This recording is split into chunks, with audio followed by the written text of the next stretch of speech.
Hello, hello to all my power partners, family, and friends. This is Apostle Nathaniel Gathers, ordained and sent by God to build temples, and you are that temple. I'm from Power Ministries, and God bless you. That's right. This is the first day of a brand new week, first Sunday of this month of August, and to God be the glory, bringing us through another month, bringing us through another week, and we are on part two, 1,000 years in hell. We have established that 1,000 years in hell, where it came from, because Jesus will himself come and reign over this earth for 1,000 years, and we will reign with him during that 1,000 years, but not everybody.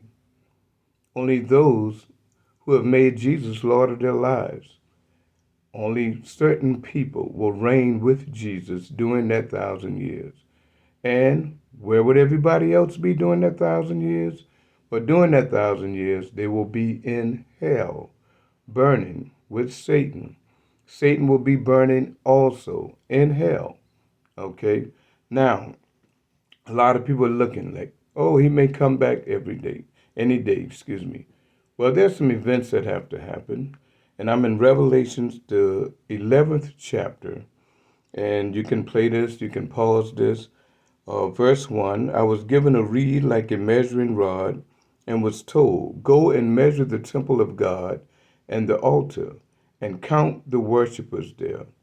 But exclude the outer court. Do not measure it because it has been given to the Gentiles.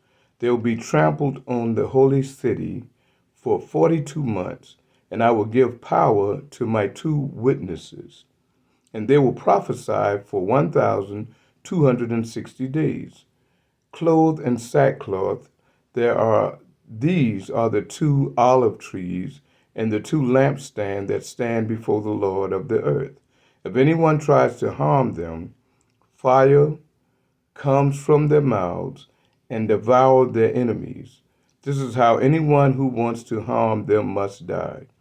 These men have power to shut up the sky so that it will not rain during the time they are prophesying.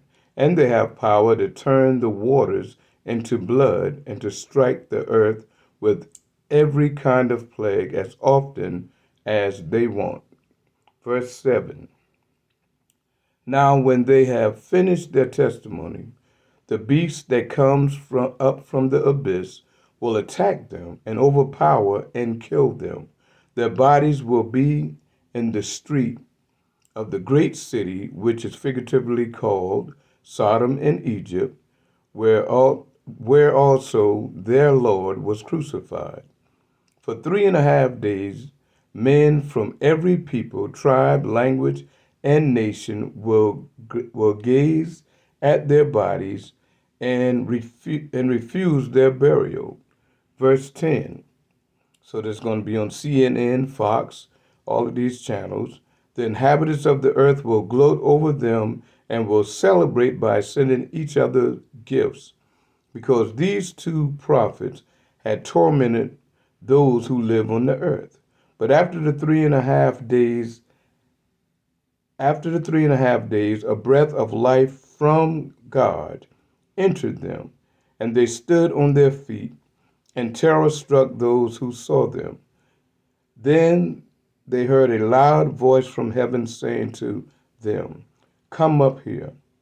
And they went up to heaven in a cloud, while their enemies looked on them. At that very hour, verse 13, at that very hour there was a second earthquake, and a tenth of the city collapsed. 7,000 people were killed in the earthquake, and the survivors were terrified and gave glory to the God of heaven. The second woe had passed. The third woe is coming soon. So what I'm doing here is preparing you to let you know that this have to take place before Jesus' return.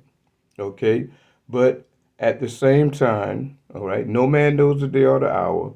You hear somebody telling you they know when it's going to happen, then you know that's a false prophet. So only thing I'm telling you is this. You don't want to be one of many that spend that 1,000 years in hell. You have the opportunity now. Okay, God is not going to force your hand. You have a choice. He gives you the authority to choose.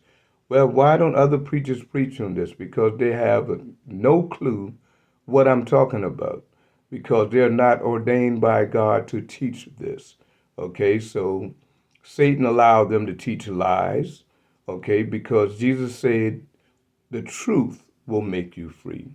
And only the truth will make you free. You all have a good week. God loves you. Nathaniel Gathers love you. Get ready for part 2 because I'm going to show you another event that must take place before Jesus' return next week. Have a blessed week.